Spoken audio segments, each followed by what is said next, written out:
Welcome back to the Metal Exchange. Justin and Chris here with you for another week. How are you doing, bud? Very good. I am very much looking forward to doing this episode. Unfortunately, the circumstances of which the episode taking place is not so good. So I guess if anybody's listening to this on some sort of delay or maybe waited until 3 years to catch up on all our episodes, it's been only about a couple of days since Delain announced that they would be pretty much just the whole band be splitting up, and Martin Westerholt, who we discussed in our Within Temptation episode, being that his brother was a founding member, or him and his brother were founding members of Within Temptation. He's going to be continuing Delain on his own and kind of going as like a throwback to their first album, Lucidity, which was basically just him and Charlotte Wessels kind of, and just a bunch of hired guns, a bunch of guest stars. So I believe that's going to be the direction the band goes. I don't know exactly what happened, but it sounds like the rest of the band and Martin were on different wavelengths, and I don't know if it had anything to do with touring or just the classic musical differences or creative differences, as they say. But it's kind of a bummer because Delain, ever since I heard of them, which we're going to get into detail on that, but they've been one of my favorite bands and arguably my favorite symphonic metal band.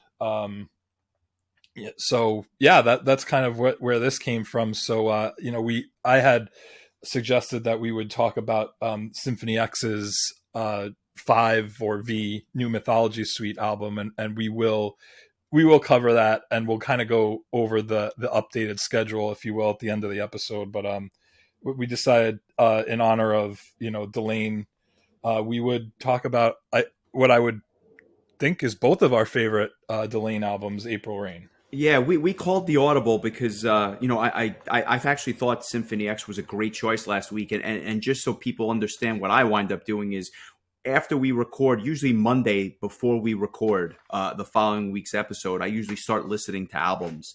But I was really excited by your choice last week, and I actually, the second we stopped recording, I put on the Symphony X album, and I listened to it, and I got about halfway through, but then life took me in a different direction, and I forgot how much I absolutely love that album. But then this news broke, and we both decided, you know what, Symphony X will just take a back seat for now. We'll get to that episode down the line, and we were both such big Delain fans. I had a feeling we would do something on them in the not so distant future. I just didn't think it would be under these circumstances. So I guess that's a little bit bittersweet. I want to say, I think you said the exact same thing about Children of Bodom a couple of weeks ago. Yeah, it seems like it's becoming a little bit of a pattern now for obviously a little bit of a different reason with, they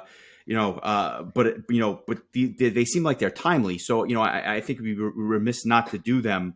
And April Rain, I'll just say up front, is my favorite Delain album. And I have quite a strong thoughts about both that album and that album vis-a-vis the rest of their discography. But before we even get into that, I just want to mention a couple of things. First off, just to put a bow on Iron Maiden's Killers, I just want to congratulate you because we have actually now been blocked in 4 countries as a result of that episode. This is not a joke. We obviously put on some audio clips on some of these recordings just to give people a flavor of what it is that we're talking about. And as soon as I uploaded last week's episode, I got a message from YouTube. They emailed us and they said that we have been blocked in Cuba, Iran, North Korea, and Syria. So congratulations, bud. We've actually been blocked in 4 countries as a result of Iron Maiden. Well, I'm a little disappointed that the Iron Sheik will not be able to listen to that episode. One of the things I thought was a little bit strange was that, and correct me if I'm wrong, but they only blocked us for 3 of the 4 songs that were included in the episode. Yeah, so... we got warnings for the use of certain songs in those particular countries, but I think there were 4 clips in the episode and only blocked for 3 of them. So I guess only certain songs are permissible in dictatorships. I'm not exactly sure how this works, but I found it interesting. So just to put a bow on that, we apologize to our fans in Cuba, Iran, North Korea, and Syria. You'll have to check us out on some other channel or something. Yeah, I mean, I wasn't the expecting to many hear that are that. listening from those countries. That being said, two new things that I wanted to just mention. Two new singles that came out that really just I thought were worth mentioning. The first, one of my favorite bands, and this is like low key one of my absolute favorite bands. They're from the UK. They're called Neon Fly. I don't even think the hardcore fans have ever heard of this band, but they are kind of like a melodic hard rock. Um, Touch of hair metal, touch of power metal. I mean, they got like a lot of different things going on, but they just write some of the catchiest melodies in music.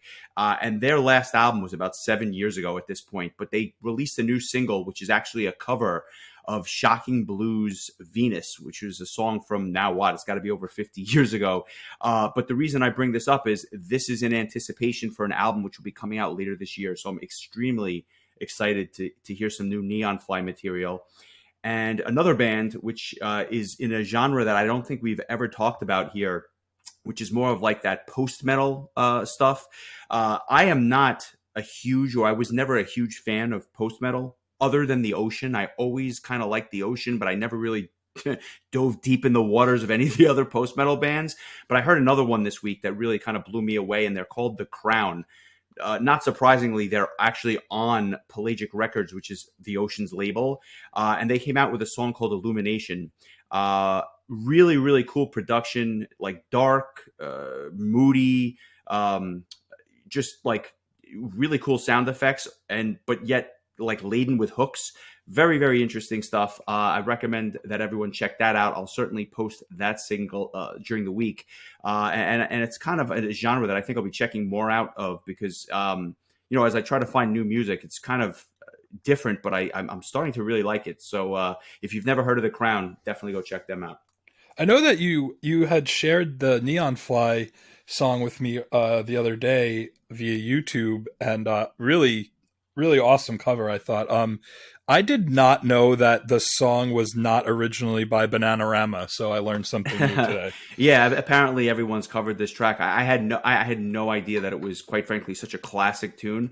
And not my favorite Neon Fly track just because I love their original music, but I thought their take on the song was very, very good. So that's an album that, and a band that we really should cover at some point. But the new album isn't out for a couple of months now. So Well, hey, look, if they break up soon, then there'll be an episode. yeah, we'll just bump it up and we'll get to them sooner rather than later. And as you mentioned, we'll get to the lineup for the next couple of weeks at the end of the episode. So stay tuned for that. And with that, we will go right to the reason why we're here, which is Delain's April Rain, their second release, but their first kind of release as an entity, if you will, where it was like a kind of a solid band. Although one of the first things you'll notice is that this band has had a million lineup changes over the years. Without a doubt. Especially on drums, I feel like they've had a lot of different drummers, and it'll be interesting to see who Martin kind of recruits for the new era of Delain, or if he's going to try to like each album just have whoever he can get, kind of like an Arion kind of situation. It'd be really cool if maybe he got Marco to do something with, since Marco was I believe he did guest vocals on 3 different Delain albums over the years, including the first 2 and including this one that we're going to talk about today. But yeah, there has been I believe the only Charlotte and Martin are the only band members that have been in Delain from album 1 to the most recent release, Apocalypse and Chill, that came out last year. Um, yeah, I think they've been the only static band members since the band started. Yeah, and I'm not really sure what his intentions are going forward, but I'll say this, you know, starting with April Rain and really for each album thereafter, they've picked up steam and they've become a pretty big band, especially in that genre, that symphonic metal genre. Their shows, they've toured all over the world. They were actually doing U.S. headlining shows, which in and of itself I thought was pretty phenomenal for a band that hasn't been around that long. Because if you would have asked people 10 years ago, I don't think anybody ever heard of them when this album came out. And Right. so they really Oh, did. sorry. Yeah, they really did kind of blow up, if you will. But the irony is, if you have, if you don't have a touring lineup that's really like, I guess, you know, consistent, I find it hard to really build on that momentum that they've achieved for the last 10 years or so. Yeah, I was gonna say like the last time I saw them live, they were touring with. Well, actually, that's not even true. That wasn't the last time I saw them live, but one of the last times I saw them live, they were doing a co-headline tour with Hammerfall, and I just assumed that they were the opening for Hammerfall, Sure. and you were there too. They ended up being the headline band in New York City, and I mean, for me, can't go wrong with either of those shows or either band going on last. But I was pleasantly surprised to see them build ahead of Hammerfall, at least in that New York show. Yeah, I mean, Hammerfall's been touring the states going back to 1998. I remember, we'd mentioned we'd seen Halloween in a really tiny club back in 1998. It was our first club show, but the month prior, Hammerfall had played that same really really tiny venue in New York City. So, although we missed that show, it goes to show they've been touring for a long time. But Delain has really picked up steam. Or at least had been up until the news of this week. When did you first hear this band? Yeah, I know there's like this has become the question every week, and a lot of times it's kind of like I have to think about it and kind of pinpoint it, like a certain like era of time. I mean, I could tell you pretty much the day was the year before that they had played at the Prague Power USA Festival in Atlanta. I was at the Prague Power USA Festival in Atlanta, and I want to say, was it the first year that they did the video announcement where they would announce the bands for the following year? It might have been. And just for those that don't know, what happens at this festival is that they basically announce the following year's lineup at the festival itself. So it kind of gives you a year to let it marinate, if you will. And they do kind of like an elaborate video production where they, they'll play a song or they'll show a music video by the band. And it's like this is it's a very, very well done production by Wayne Joyner, who's done a million music videos with a ton of bands at this point. But I bring this up just because I believe Delain was actually in the video, and I remember thinking to myself how awesome that was. And I think you had like a puzzled look on your face at the time because I don't think you had heard of them. Well, yeah. So, all I remember was that even before the announcement. So this would have been in 2009, and this was my first year back at Prague Power after a 6 year or so hiatus. I remember seeing a big, like, I don't know if it was a cardboard cutout, but it was some sort of like advertisement in the vendor room, and it was probably Ken Golden's label, because I believe you had told me that they were on his label initially. And I remember just seeing a display like Delain, April Rain, new release, and I just remember thinking to myself, like, why is this band that I've never heard of getting like this front and center display in this on this vendor room table? And so when they did announce the bands for 2010, Delain was announced as playing on Saturday, oddly enough, before Hammerfall would headline that night. That all I knew of them was just from that display in the vendor room. I'm like, all right, the band from the display in the vendor room is playing and there year. were 6 bands that night, and they got a very very like high slot on the bill for a band that had only come out with their second album. Like they had never played the U.S. I don't know that they had a huge following at this point. I really don't. But it's as if they knew that they were going to blow up. It was like almost like a premonition because they were ahead of some really like kind of bigger bands, or at least bigger bands to that audience. Bands like Seventh Wonder and DGM that were kind of like crowd favorites at that point.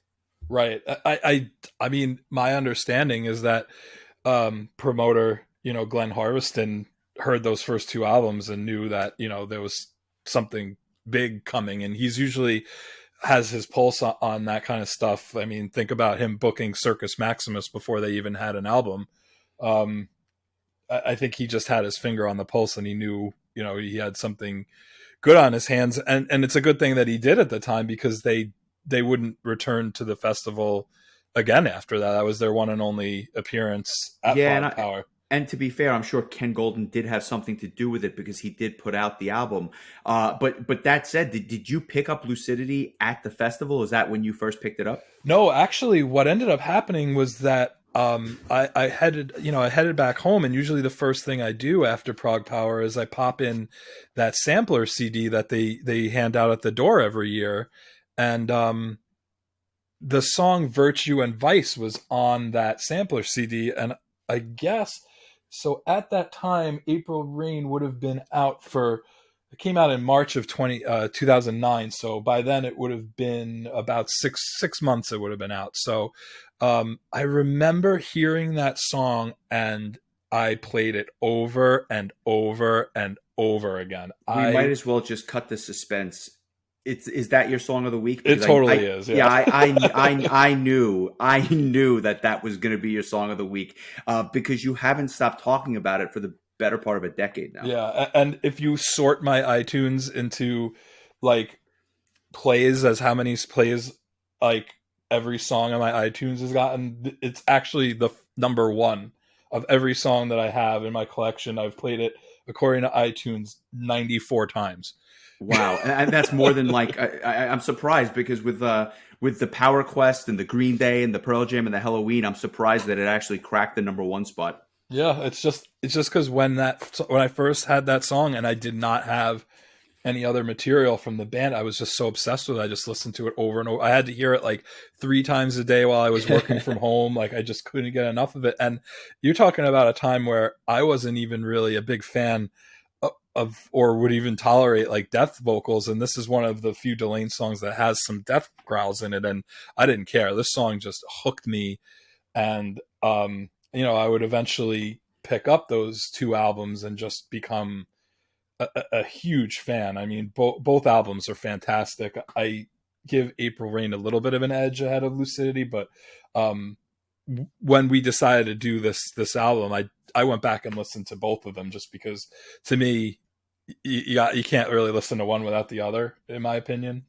So I listened to both, and um, it was just like a love affair for me from that point on. I've seen them live like a whole bunch of times, because they were always just that band that would like be a support. Nightwish goes on tour, Delain will open. Sabaton, Delain. I saw them so many times as an opener. It probably wasn't until that show with Hammerfall that I mentioned earlier where I actually finally got to see them as a headline act. And then I saw them. I think the last time I saw them, they were on tour with, I believe they were playing with Amorphous and Anarchy. Would that be the right tour? Am I remembering that correctly? I believe that's right because I was actually talking about that. Ironically enough, I was talking about the Anake set with a buddy of mine earlier today, where because for something completely unrelated to the podcast, but I was talking about that Anake set and how awesome she was as an opening act, and it was just her and acoustic guitar,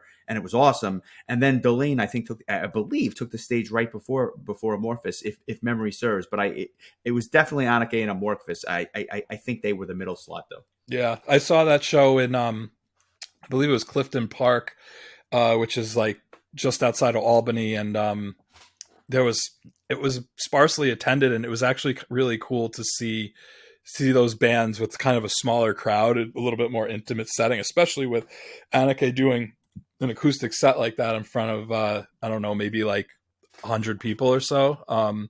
So that was, and I'm glad that I got to see Delain with Charlotte's one of my favorite singers ever. So getting to see her with Delain one last time, I'm just glad that I got to see that and see them play whatever songs I guess were new at that point. And at this point, it's been so long since I've seen a show, I can't even remember when that was. It probably was one of the last metal shows that I attended before the pandemic hit. But yeah, I mean, I would go back and man, I have so many memories of like a specific point of time.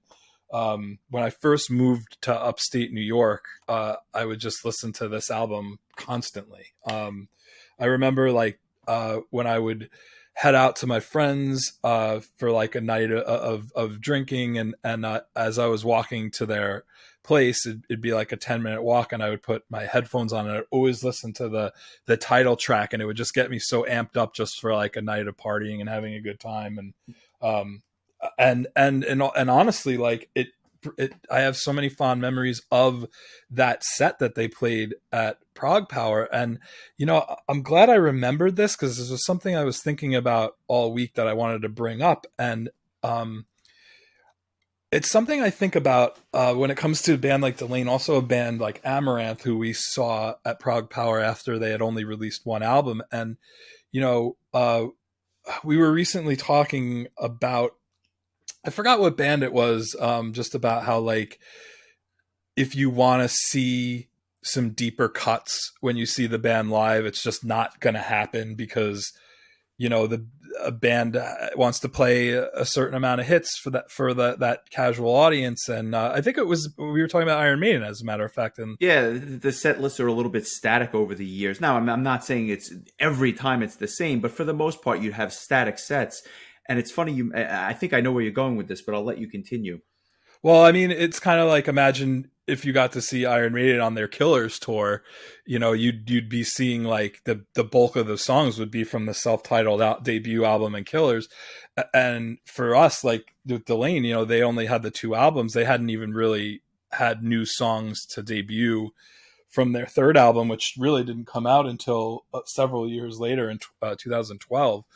Um, so I mean, you got to really see like this, a lot of what would now be considered deep cuts get played live, because they didn't really have very many other songs to play. And the wonderful surprise that I speculated on for months and was hoping would happen happened. And with Taro playing directly after Delain, it opened up an opportunity for Marco to come out and sing Control the Storm and The Gathering with Delain. And to say that I marked out would be an understatement. I just remember standing on that floor. I remember it being a particularly long wait time in between bands. And I just remember when they finally got on, I was just like absolutely in like just music heaven. Like just, I think I was by myself too, because I remember you and Pat were eating pizza in the stands. Yeah, You had it's funny. ordered It's a funny. pie. It's funny you mentioned that, and I'm gonna get to the album in a second. But they came on. Usually, there's about a half an hour wait time in between the bands at this festival, and I don't know what was going on, but it for whatever reason it took them about an hour and change to take the stage. Uh, I think Charlotte had like her own monitor, Monitors, and yeah. they had to somehow like get it working with the venue system. And I think it was causing problems. And I think that's what it was. Well, and that sounds about right. I can't say for certain, although that does jog my memory a bit. I'll say this: it was like at the time they were going on, it was probably about 6 or 7 or 8 o'clock at night. I was starving. It was the fourth day of a long metal festival where you're going at it for 12, 14 hours a day every day. I was starving, and as I'm sitting there in the stands, and I could see the back of your head as we're just waiting for them to get on the stage. I take out my cell phone and I look up for a local pizza place that delivers, and I wind up calling up Papa John's. And now, as a New Yorker, the fact that I was even eating Papa John's should tell you exactly how hungry I was this particular night.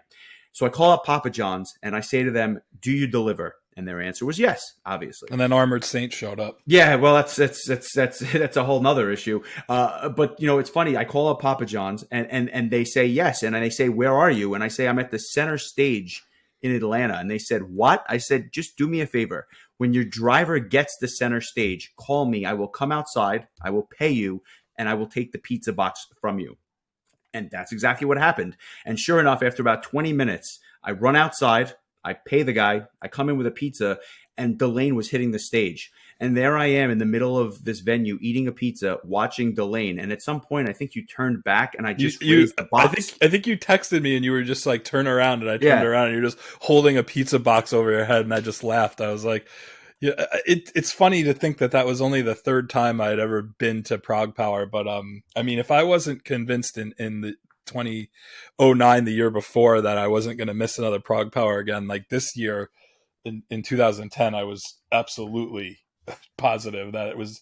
And you know what? Now that I think about it, I had kind of forgotten about this, and it just kind of I just was reminded that the night before Delain played, Camelot was headlining, and Roy Khan had left the band too not too far before the festival, and Camelot had a whole U.S. tour planned, and they ended up canceling it, and but they didn't want to cancel Prague Power, and they brought along Michael Erickson from Circus Maximus, who in like, I don't know, 2 or 3 weeks, like learned all the words and came and did a really fantastic job. Talk about something that, no one's ever going to see again. I felt pretty blessed to, even though I, to this day, have never seen Roy Khan sing live.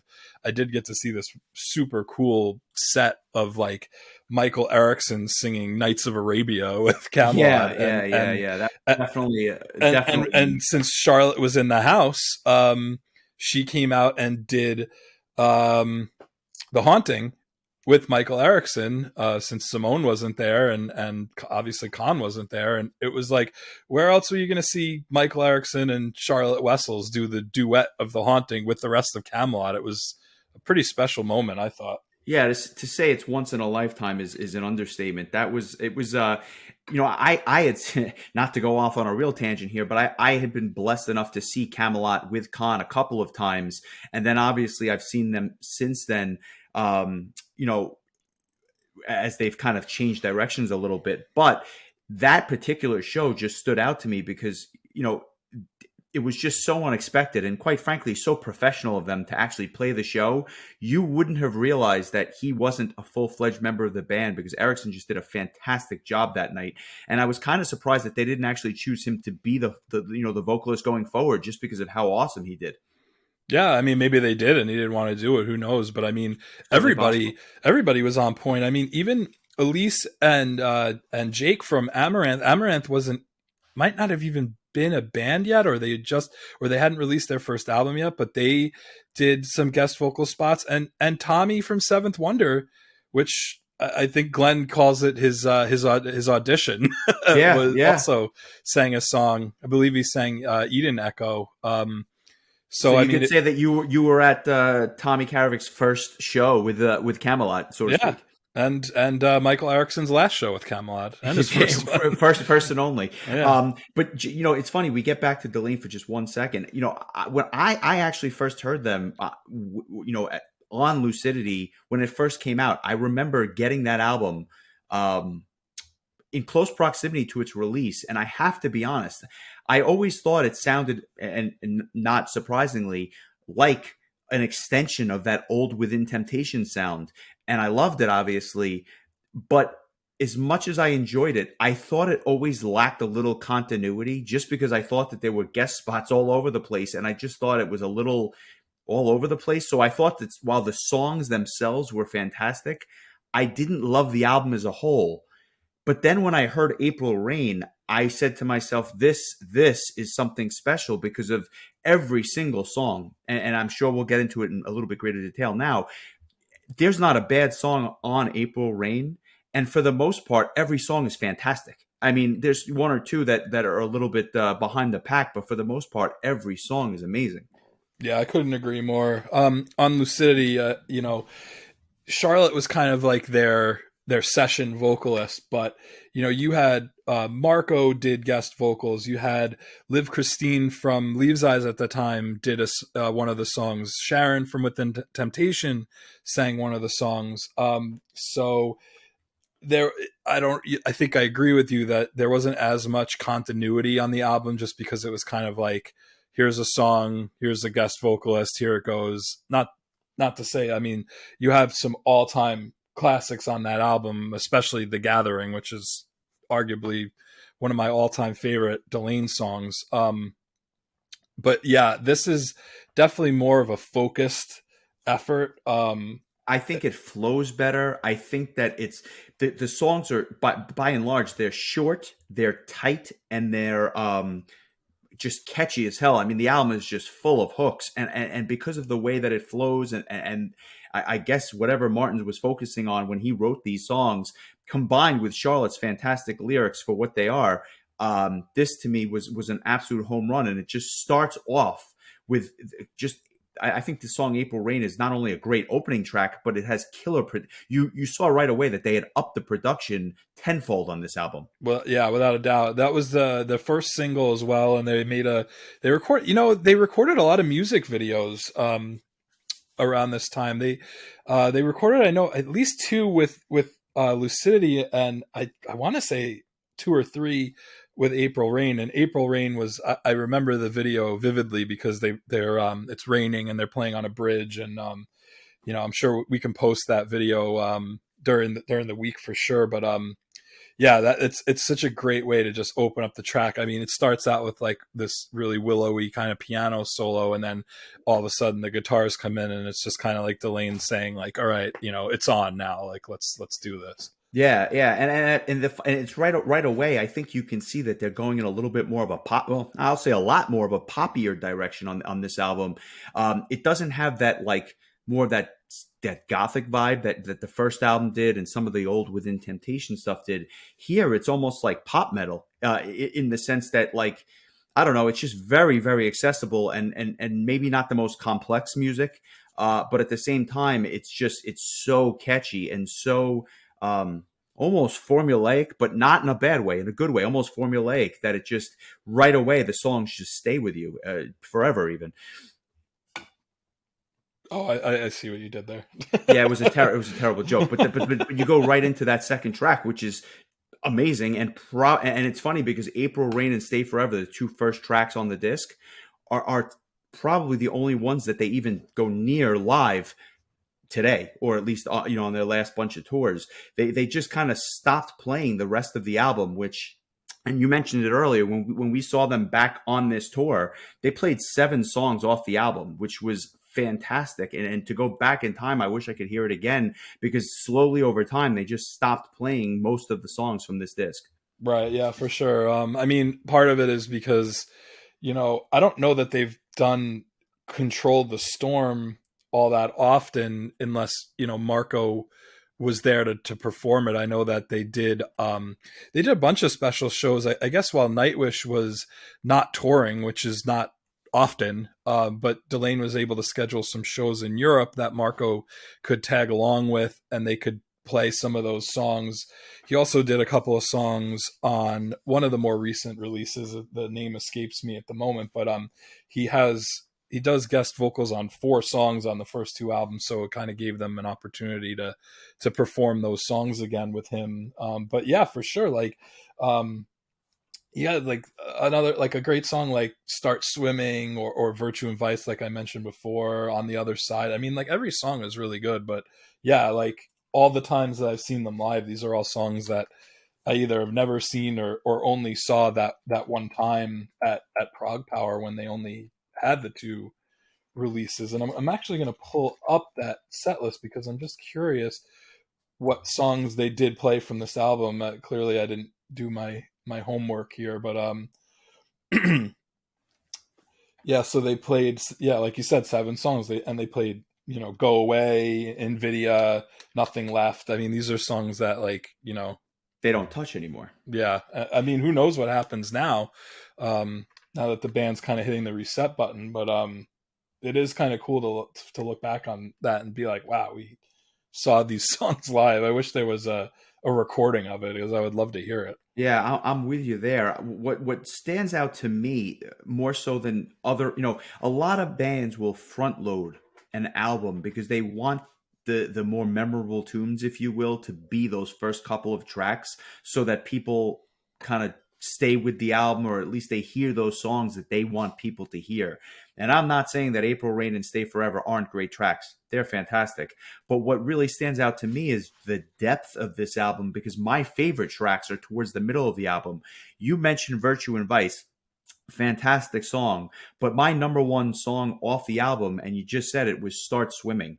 That to me has always been my favorite track on the album. And for some reason, it's kind of buried in there, and it's the eighth track, and I'll make it my track of the week. I love that song, and I just I it's the longest song on the album. It clocks in at a whopping 5 minutes and 21 seconds, but it's just kind of buried in there in between, like, I mean, a bunch of other great songs, but it almost gets lost because it's so far deep into the album. I like that you brought up that song because I feel like it's really a really good example of where Charlotte was really hitting her stride as a lead vocalist. It's such a great vocal performance by her. Oh, I couldn't agree more. I think it's her. Actually, to be honest with you, I think it's the best vocals she's done on any of her albums. I Wow. think that's her best vocal performance, as at least that I've heard anywhere. And as I was kind of listening to this stuff, I went on YouTube. They haven't played this song in forever. But what they did do is, around the time that they were touring, they didn't play it in Atlanta when we saw them, but they did do acoustic versions of that song. Highly, highly recommended. I mean, I didn't even know that they had played that song because I thought it was just something that they never played live. They did, and they did acoustic versions of it, and it was fantastic. Oh, I'd love to hear that. I think we should definitely post that during the week for sure. I would love. Yeah, it was just. I mean, it was phenomenal. I won't say that it's a perfect album. It's not. There are song. I'm not a huge fan of On the Other Side, and there's one or two tracks at the end that I'm just not. That they're good tracks. They're not great tracks. They don't blow me away. But I'll go so far as to say that, by and large, this is one of, if not my favorite symphonic metal disc of all time. Very poppy, but so catchy and just so impactful that I would put it up there with any album in the genre. I completely agree. I think that the placement of Marco on the two tracks, "Control the Storm" and "Nothing Left," are just perfect. Something. I mean, of course, we know of Marco's years with Nightwish, and what a huge addition he was to the band. And I do say was because he had just recently announced that he's no longer going to be with Nightwish, which is a real shame because not only is he their bassist, but I mean, he's basically their second vocalist. He provides that kind of gruff, like raspy vocal to Floor's powerful, kind of operatic style. And it's the same here. I mean, this dichotomy between him and Charlotte just sounds so good, and it's great that they decided to bring him back after doing a couple of tracks on that first album, Lucidity. I love him on the. I always thought that "Come Closer" was the last track on the album, but I guess it was. I guess it's a bonus track according to Wikipedia. I guess the version of the album I had, I just always assumed it was the last song. So I guess Nothing Left. It actually does make sense because it does make for a really good last song on the disc. I think it's definitely worth pointing out. That's a really good tune. Come Closer is a bonus track, I guess. I think it was on the US version, and that might be why I always just assumed it was the last song. But that's more of a kind of a ballad, but it's another really strong track. And one of the interesting notes here I want to point out is that Charlotte would become a songwriting force for this band, but not yet. She has a songwriting credit for "I'll Reach You," but for the most part, Martin Westerholt does the bulk of the songwriting here. And something I never really realized is that there's this guy, Gus Eakins, who I didn't realize this, but he's done work on every single Delain release from Lucidity on, but has never really been considered like a full-time band member. He's just been, I Behind guess, the kind of like, scenes. yeah, like a session musician, but he has songwriting credits on every single Delain album, which I had no idea. I found that out in some of my research this week, which is pretty interesting. And he has he wrote "Control the Storm" and "On the Other Side," and co-wrote a couple other songs as well. So yeah, like Charlotte hadn't really started the songwriting. She did do a bulk, almost all of the lyrics. She wrote all the lyrics, and I wonder if maybe she just had the best grasp of the English language at the time, and that's why she was chosen to do the songwriting. But her songwriting or her lyrically is very strong. And you know, a lot of times when you listen to, you know, a European band, you can tell that their grasp on the English language isn't as strong as maybe it would be if a British or an American songwriter wrote it. And I feel like you wouldn't really notice that at all in this case. Yeah, the songs are not, I mean, I don't think they're like complex in the terms of the lyrics, but I do think that they are clean and I think they are impactful. The album, as much as it has that like poppy vibe to it, it's kind of dark. You know, if you really sit down and listen to the lyrics, it's kind of depressing. And as I found myself listening to this, and I shot you a text earlier in the week when I was going through it, you know, I've played this album more than all the other Delain albums combined, and I say that without hesitation. I've played this album so much when you compare it to the other ones, but at the same time, I had this overwhelming, like, depressed feeling when I was listening to it. And I know you had said, like, you know, off the air, you had said, you know, at least we got to see them and all that. I wasn't depressed because the band broke up, although I obviously will miss them and I'll miss hearing the music and I'll miss seeing the tours. But I was more, it was more of that the music is just kind of depressing, but in a good way. But I was a little taken back at that an album that I had heard so many times could be that impactful, even after so many listens. And I'm sure it's just a culmination of a lot of things, not being able to see them on tour, obviously no more records from them, or at least with this lineup. But it was really more of just how, like, I guess, emotional some of the music can be, because it is pretty dark, despite the fact that if you listen to it and don't listen to the words, it actually comes off as like I said, a pop album. Right. I kind of love when a band does that, because, you know, you're almost like, it's almost like in a lot of ways, like people think that Bruce Springsteen's Born in the USA is like this like anthemic, like pro patriot, like a patriotic song, and it's actually an like an anti, like, Vietnam War song. I think I'm fairly certain. And it's just, so it's kind of funny how, like, if you only listen to the music and don't pay attention to the lyrics, like, you can have a completely different you know, like, viewpoint of a song. And I love when it sounds like it's happy, but if you really pay attention to the lyrics and what's going on, you know, there's clearly, you know, themes of, you know, love and loss, and, you know, breakups and things like that, and you know, death. Like, if you really dig into these lyrics, you're gonna, you know, pick up on that. Yeah, So and like I I agree said, with you. credit to Charlotte for some of these themes, because they are impactful. And don't get me wrong, there are songs like "I'll Reach You," which obviously are very uplifting, but some of this stuff is quite dark for what's otherwise, you know, poppy symphonic metal. I'll say this, and I think this is kind of a good way to put a bow on it. You know, I have enjoyed all these Delain albums to some extent or another.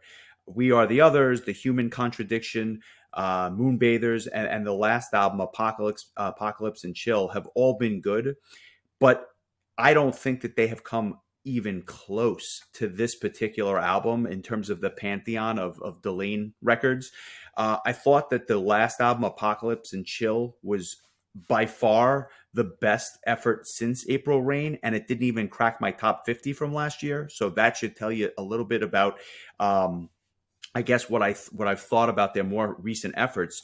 It was just that when I heard this album, I was so blown away that I've been waiting for them to almost recreate it, and I don't think that they've even come close. Not to say that I didn't enjoy it. There's a lot of these albums that are solid 7 and 7.5s, albums that I certainly enjoy, but it doesn't come close to this, in my opinion. Yeah, and I think it's just that, while, like, Delain continued to write songs that I would easily put in my, you know, top 10 favorite Delain songs of all time, it just didn't have, like, the impact that this album did, as far as one song after the other, just every song being really strong, like really strong. And a lot of it too is just nostalgia. Like, you know, it's like like it is with a lot of things, it's your first love, and this was my first love. I mean, I go back, you know, listen to Virtue and Vice for the millionth time, and then the million and one time this week, and it takes me right back to where I was the first time I heard it. I love it as much as I did the first time it came out. I remember freaking out when they played it at Prague Power that year that they played.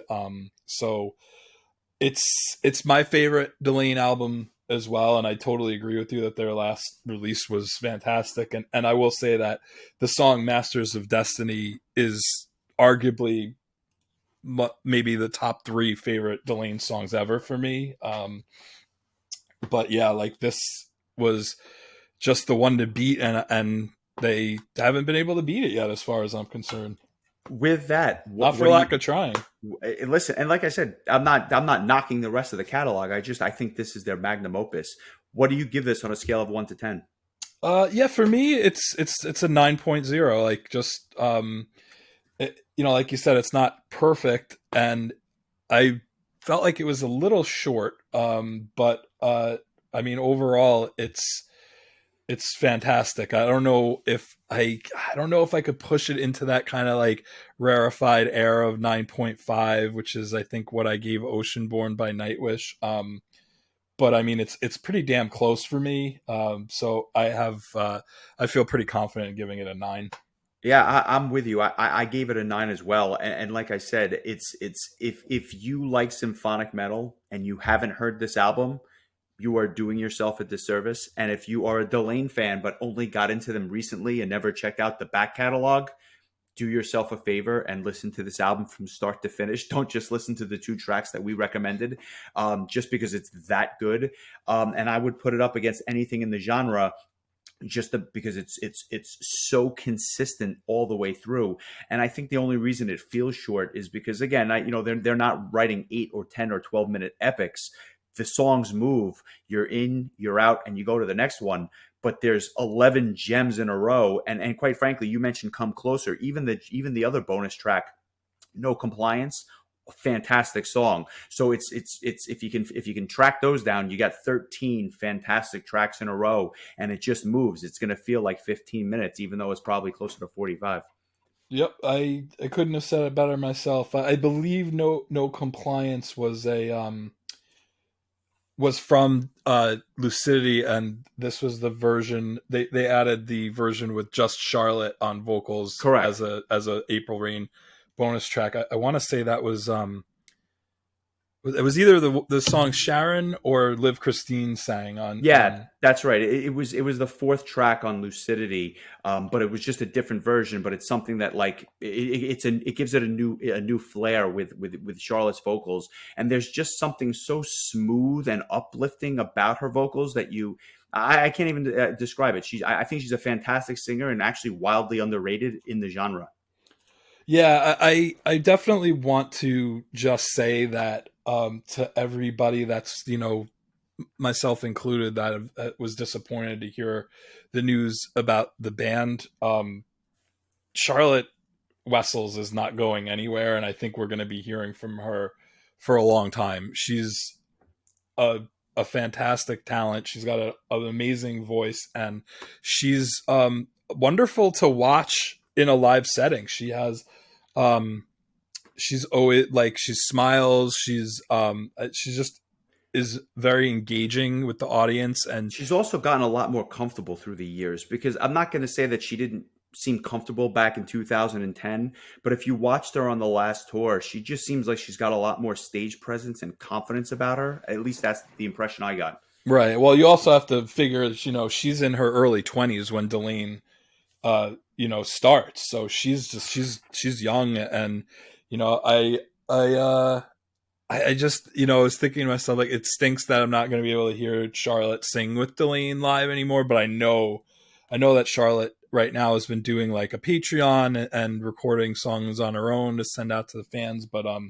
whether she starts a band on her own or joins another band, I am confident that we will be hearing a lot from her for a long time to come. And same goes for the guitarist Timo Summers, who's a very talented guitarist. He did some work with Aaron Lucasen on their Gentle Storm album. I'm not sure he toured with them, but he did record some of the guitars for that. He's a super super talented guy, and I met him very briefly once when Delain opened for Nightwish, and I was coming back from the restroom, and he was just standing there watching Nightwish and just like getting to enjoy some of the music, and I just like just shook his hand and been like, dude, you're awesome, I'm not going to bother you, and I just kept walking, and he just gave me a big smile, said thanks, and so I'll remember. And I also got to meet Delain before that Hammerfall show I brought up at the beginning of the show. They were doing an autograph signing beforehand, and man, just super nice bunch of folks. Charlotte especially. I had mentioned to her that I was at that first show. That was their first U.S. show at Prague Power, and she just looks at me and goes, "So we go way back then." I'm like, "Oh my God, marry me." Yeah, they were just super cool. So yeah, I think I pretty much told every Delain story that I have.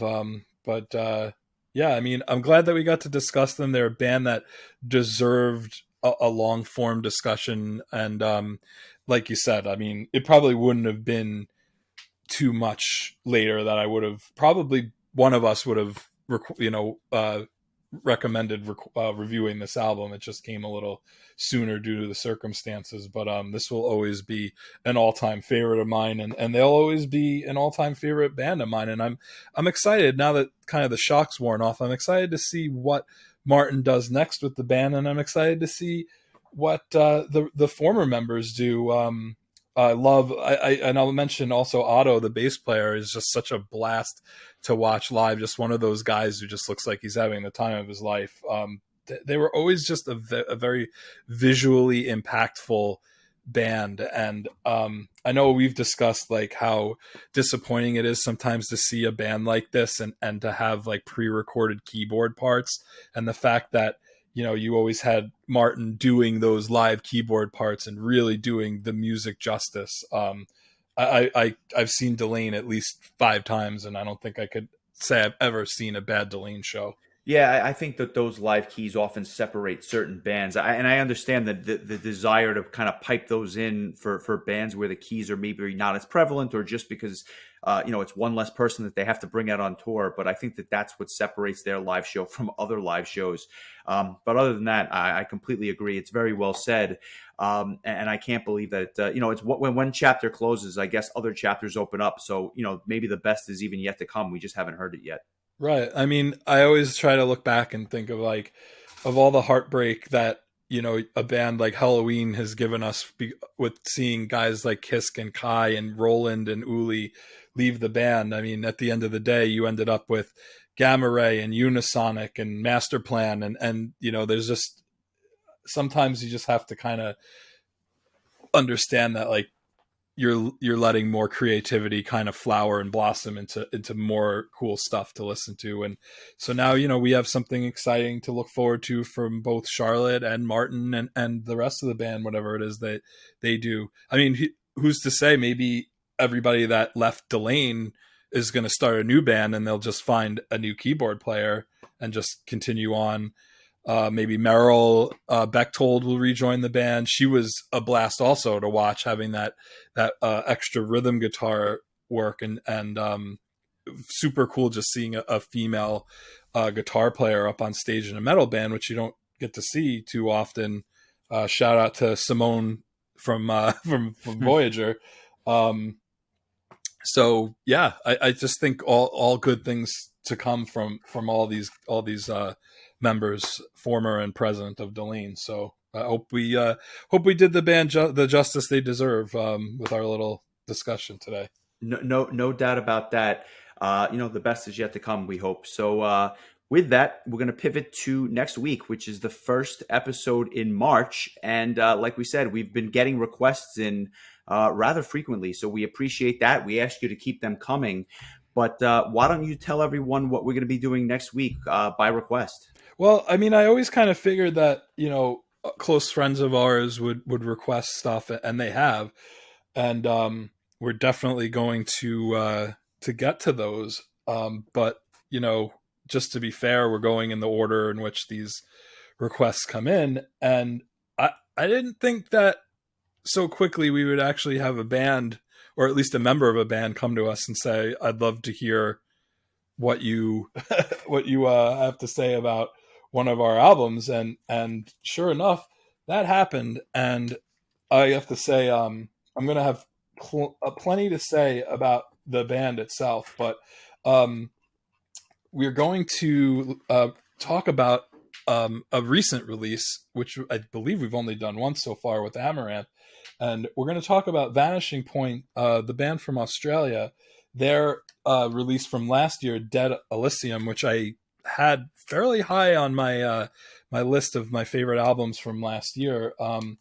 They're two guitar players, James, who goes by Bushy, and Chris Porcianco, are, ever since I met them a few years ago at Prague Power, they've stayed in touch, and they are two of the nicest guys that you would ever want to meet or talk to, and they're just such gracious dudes. I have some fun stories to tell about meeting them at Prague Power, but Bushy had mentioned to me via Twitch, of all places. I was mentioning him that we had started a podcast, and he said, "Oh, we would," and I was saying how much I enjoyed the new album. He said, "I'd love to hear, your thoughts on the podcast." So that's what we're gonna do.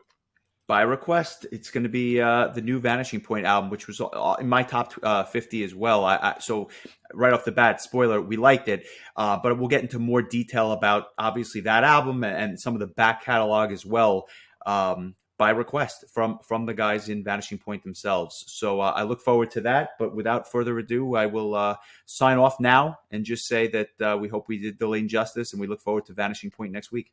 Yep, and we'll do that Symphony X 5 new Mythology Suite album the following week, and then after that, Justin will recommend the next album, and we'll try to continue to have the first episode of each month be a requested album as best we can. But that's the plan going forward. So I just wanted to say thanks to everybody who's been listening. We've gotten a lot of listens to the Killers episode that we did last week. I was pretty amazed at how many people have listened to it via podcast apps and YouTube. I'd say it's probably the fastest people have listened to any of our shows so far, which I guess is not terribly surprising considering Iron Maiden's kind of a big deal. But it's I don't know, it's a good feeling. Like I feel like we're getting out there to new people. Unfortunately, not if they live in Cuba, but it's cool to see some of these other countries that are listening, and even just hearing from people that we know that they've listened and they're enjoying it. So it means a lot to us, and we have no plans of slowing down. So and as long as bands keep breaking up, we'll have more more plans, more ideas for albums to talk about. Really, really depressing. I'll just say this: leave us a positive review, not because we want to see it per se, but just because other people it brings the podcast to the eyes of other people, and the more reviews we get, preferably positive, the more reviews we get, the easier it is for other people to find us. So continue to check us out on social media.